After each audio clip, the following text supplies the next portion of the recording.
Hi there, Sanbonani Molweni. Welcome to First Channel Film here. Please subscribe before the end of the video. If returning, thank you for love and support. I appreciate you.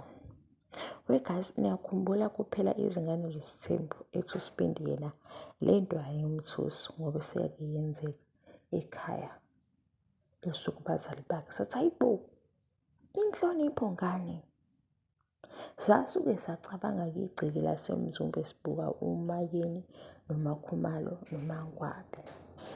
Nangu season 8 ususikhipha egcekeni lasemzumbe usikhombisa uMacele noMayeni. Kuyibona osengena umsele phakathi kwabo because bafuna ukulwa. We guys, nisho ukuthi bayoze bedonsane ngey'ngubo nje benzela ukuthi sibuke i-TV show yabo. Bayokwenza njalo, bayoze ngempela bekhumulane iy'nwele ekhanda ukuze sibuke. Yabona uba ngiyibukisise into ngiyibukisise kwezinye nje izinto abazenzayo zibe yi-chaos ngithi yeyi. Yithi-ke shuthi senze ukuthi kube nezinto ezinjengoba shuthi phela lezi ezinokuthula thina siyithande. Ngoba nje ukuthi i-wrestling nayo isikhona. Le esasikade sithi ngelinye ilanga lapha siyobuka i-wrestling.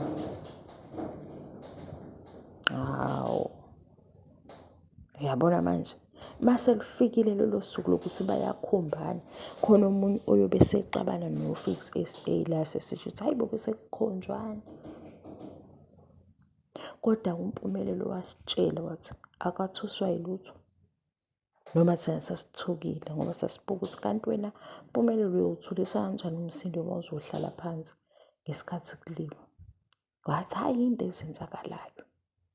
Nakhu-ke Mayeni noMacele noMseleku ebavimba. Sasithina hawu sebenze baba wogogo mase becabanga ukudlala i-wrestling. Sesidlulile isikhathi sabo sokuthi-ke abadlala i-wrestling. Kodwa ayikho inkinga sazoyibuka i-TV show. Bye.